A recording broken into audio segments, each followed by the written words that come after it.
news is brought to you by the National Bank of the Virgin Islands, Cyril B. Romney Tortola Pier Park, NV Salon, Spa, Nail and Barbershop, the Wellness Center, Medical and Behavioral Health Clinics, Tisley Cross, Deliciously Smooth Cider, and Digicel, simply more speed, reliability and entertainment. The push to advance the education system of the Virgin Islands continues, and bit by bit they are on the upward move. Currently, priority continues for the reconstruction of schools ravaged by the hurricanes and others battered by the passage of time.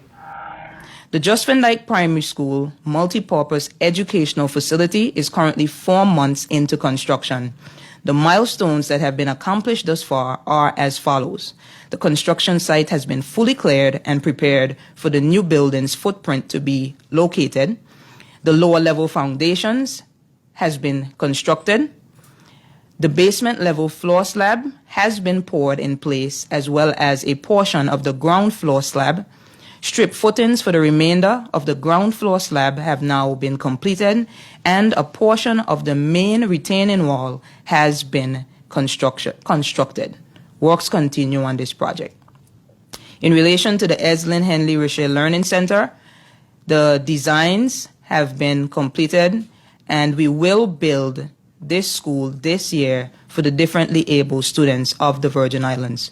Of course, we had stakeholder engagement. We also have already prepared the statement of requirements. Final designs have been approved and completed, and conservatively speaking, the contract should be signed in the first quarter of 2023 and completed within 18 months of contract signing. At the Altius Catliff Primary School, a board of condemnation had to be approved by the cabinet, which was done in December 2022, and we are currently awaiting the completion of that so that we can begin the demolition. So the funding has been provided to demolish the Altius Catliff Primary School, and we believe very shortly that will commence upon the completion of the board of condemnation. Of course, we will then go into the design phase, which will be put out to tender, but stakeholder meetings will commence this month with school and community and parent personnel to be able to really solidly define what we would like to see in terms of the plans, the infrastructural plans for Altius Catliff. So, of course, as stated, the Just Van Dyke Primary School is an 18-month-long project, and 4 months, we are now 4 months into the construction of that project. Additionally, the remaining school would be the Isabella Morris Primary School that has been demolished previously, and we have allocated funding in the budget to also seek to begin the design phase and subsequently the construction phase of that institution. Of course, it would go alongside the same timeline of the Altius Catliff Primary School, as we have to make sure that we solidify plans in relation to what that facility would look like and what we seek to achieve upon its construction.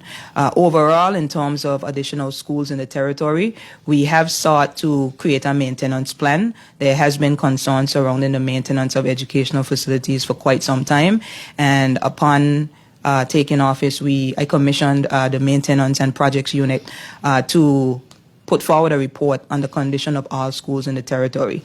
That report was given to me. Based on the costings that were submitted, a total of about $1.6 million was given in relation to the funding that would be needed to seek to begin to remedy those maintenance needs. We are still awaiting a report on the costing of about 6 schools, and once we receive them, we will actively seek to pursue the maintenance in that regard. So overall, we're well on our way through our maintenance unit in the ministry, as well as through contracting services and projects. We have already sought to begin to maintain our schools based on the priority areas that have been addressed. The Minister for Education, Culture, Youth Affairs and Sports, Honorable Cherie B.D. Castro, was at the time addressing the Friday, January 6, 2023 press conference, when she also shed light on the separation of the Brigado Flax Educational Center at Virgin Gorda. The ministry is currently in conversation to finalize plans regarding that. It has been an ongoing and growing concern for students at different levels to be on the same compound. I believe we are currently seeking to ascertain the the matter of the land that had been previously identified for the area. And so I'm in discussions with the Minister of Labor to see exactly where we are with that, the Minister of Land, to see where we are with that. So those discussions are ongoing, and hopefully I'll be able to give an update on that in the coming weeks. But it is the intention of the ministry, and by extension the government, to seek to ensure that the separation of that school is not only commences, but is completed. So that is ongoing, and I seek to give a report on that within the coming weeks. Meantime, measures remain in place to ensure every child has the best available option to continue their academic pursuits. I would have given an update on that not too long ago in relation to the Altes Catliff Primary School students who have been relocated to mainly two institutions of learning, the Eunice Adams Primary School as well as the Francis Letson Primary School. Of course, initially for the Eunice Adams Primary School, we considered a shift system. However, subsequently we were able to get a facility that we use, which was the King Garden Bay church facility.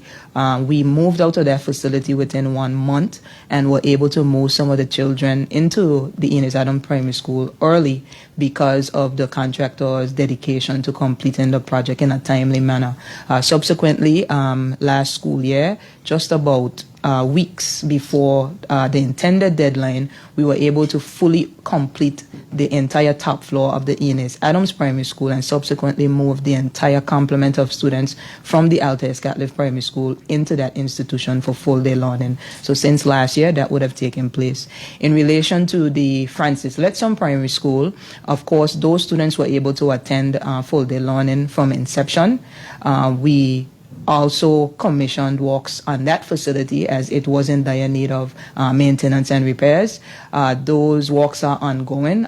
A lot of work has been done. We actually, most recently, due to the demolition, will be reusing some of the windows from the Altes Catliff Primary School as they are in very good condition to replace some of those windows at the Francis Letson Primary School. The courtyard has been fully completed.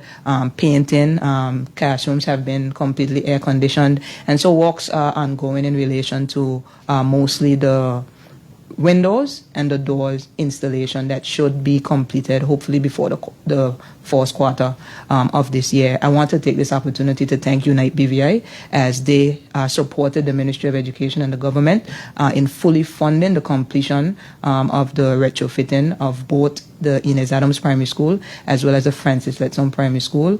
Their contribution made an indelible mark on these institutions, and we're truly grateful for the private sector support that the ministry continues to receive in relation to the support of education in the territory. The school year started off on a high note for the Elmore South High School with the return of full-day classes with the completion of the redevelopment of the campus.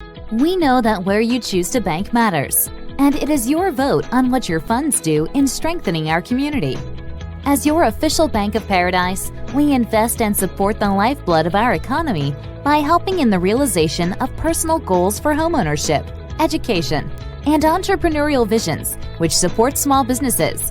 We make it our place to connect with persons and worthy causes, and we have been doing so for more than 30 years. Where your money goes and what your dollars empower are your choice. And we thank you for choosing us, a bank that gives where it matters the most, for you, for our community, and a happier tomorrow. The National Bank of the Virgin Islands. Everyone looks to the future, but no one truly knows what the future holds.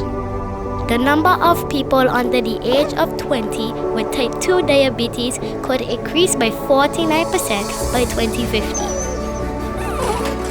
Let it be known that we all have a 30% chance of developing hypertension. Globally, more than 300 million people of all ages suffer from depression. More than 60,000 young adults aged 20 to 39 are diagnosed with cancer each year. Obesity leads to problems such as stroke, heart disease, and kidney failure. No matter your race, age, or color, we are all at risk. These diseases can be managed or prevented if caught early. But with the right medicine and the right doctors to keep us on a path to live a robust and healthy life, we will live well.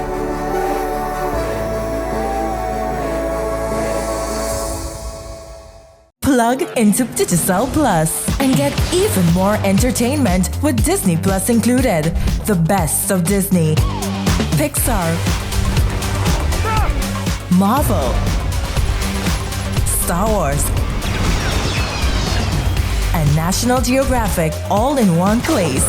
Whenever you want, plug into Plus to enjoy Disney Plus and much more with a home fiber bundle.